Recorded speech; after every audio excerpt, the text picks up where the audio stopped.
I've got some very sad news about Brogni that they are going to change what's happening right now with the interaction of his shields and his artifacts. And you know, I've been begging them all week to put a global announcement out there in this announcement section and let us know about it. But somebody told me a couple days ago, no, yesterday, that it's actually in the known bug section. So if you come over here, Oracle is a community manager for Raid. There is one small but important thing about Underpriest Brogni. Currently, his passive skill might trigger some debuffs from equipped artifacts. This behavior is a bug and is going to be fixed in the next patches. We don't know when, we don't know, there's 6. So not that many people have seen this. Not that many people know about this. Why won't they just go out there and tell us that this was gonna change since I've been asking since he was released in content creator chat? I've been begging them to do a big announcement in the announcement section so we could all say that there was something official from them so you all know. But now there is, right? There's the official. The thing is, I don't think they can fix it. I think there's an issue with it, that it's going to be really hard for them to fix it, that it's going to mess some things up, and they will eventually be able to fix it, but we'll see.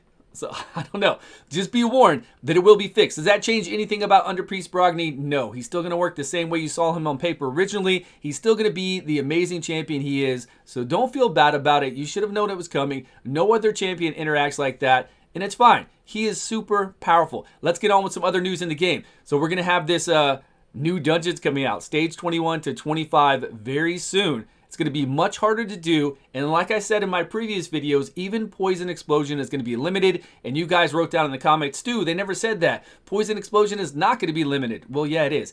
Any damage actually against the boss is limited. Doesn't matter where the damage comes from. Doesn't matter if it's Poison Explosion, ignoring defense, coming in there doing damage based off of enemy max HP.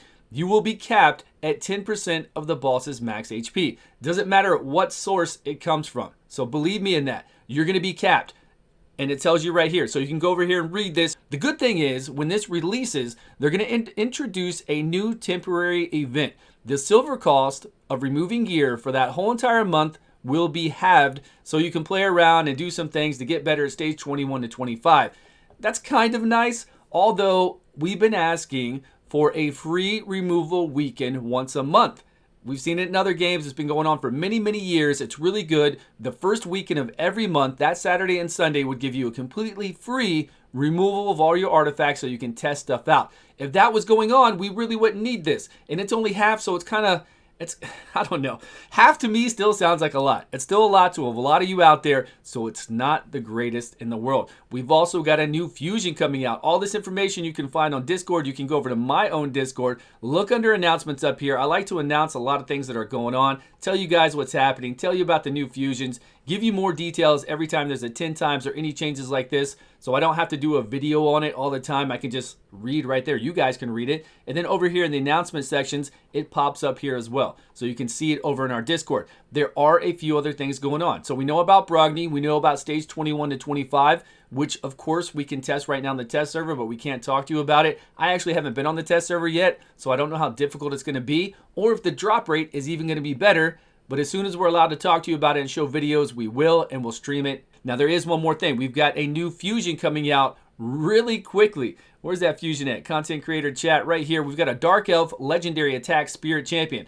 Now, this Dark Elf, Rule the Huntsmaster, is supposed to pair with Tia the Tomb Angel, because he has some stuff going on where he's applying Hex. And if you don't remember Tia's over here, and she's the one that when there's Hex up on the enemy, she gets a 50% additional damage per Hex out there. So it's really good for waves. We can put Hex out on everybody in that wave. There's usually 5 people in a wave. That means she would get 250 additional damage on this move, but it's on a 5-turn cooldown. The biggest thing is, can this new guy put Hex out on everybody and then them together drop a wave? Can she then hit hard enough to drop a wave in the Doom Tower? Because Seer can do it and we can reset. So if she can't do it, then what's the big deal about it? And we can test this. I can go and make a separate video soon for you, just for me going with her in there, getting a few Hex up or getting no Hex up, and then we multiply that damage by 250%. Is it enough to take down a wave and then to reset with a Kymar or a Renegade?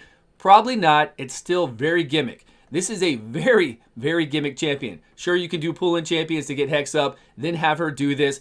But when you face bosses in this game, all you can get up. Like if it's a boss with no 2-side minions, you can get a Hex on that boss, but then she's only doing 50% additional damage on this one move, and that's it. So it's not worth bringing her. His A1 can decrease defense, and then if there's a Hex up, he also transfers a random debuff from himself to others. Let's get down here to the A3, what we really want to know. So the A3 is on a pretty long cooldown. Maybe we can lower that from 6 turns, but he places increased accuracy on all allies and then places a Hex debuff on all enemies. That doesn't do damage, but it also places a perfect veil on him and fills his champion's turn meter by 50%. Now read the A2. Attacks all enemies, places an extra hit on all enemies with a Hex debuff. Maybe it's better, and he ignores 25% of the defense if there are 4 or more enemies under Hex debuff. Maybe it's better just to run this guy by himself. Instead of all the gimmicks, those 2 champions, with him taking a 50% turn meter increase from using that ability, putting up increased accuracy, putting up Hex on everyone, getting that perfect veil on himself, 50% turn meter increase, and then looping back around and getting 2 hits here. Now, if these 2 hits are a really high multiplier, or at least a 1 hit, then it's going to hit twice if we have the Hex up, then we don't need her.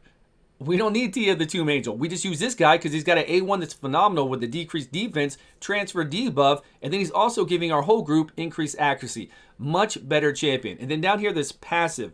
Decrease the speed of enemies under Hex debuff by 5% and decrease the resistance of these enemies by 10%. Also increase the damage enemies under Hex debuffs receive by 10% and decrease the value of healing they receive by 35%. That's pretty damn strong. So our 2 hits up here, once they have Hex on that A2, if it does have a good multiplier, it's going to take 10% additional damage, and then we're going to ignore 25% defense if there's 4 or more, and then they can't heal less, less speed, less accuracy. Pretty damn good. I mean, this guy seems pretty decent on his own. I'm hoping they're going to make this one pretty easy to get. It's another, what do they say, fragment fusion? On Tuesday, May the 11th, we're planning to launch a champion fragment event for this new champion. I hope it's pretty easy to get because this guy looks decent. I don't want to pair him with this Tomb Angel. I think this Tomb Angel is a really big gimmick. She puts Hex on the A1, that's it. And then she comes over here, does more damage, and then removes the Hex. He's not even going to remove the Hex. He's just going to place it on, and then it's going to help him out with everything he does. What do I need her for? Then she gets this perfect veil, grants an extra turn. So she does have the passive, that 50% chance to place a True Fear debuff on all enemies for 1 turn if an enemy loses 30% more of their max HP in a single hit.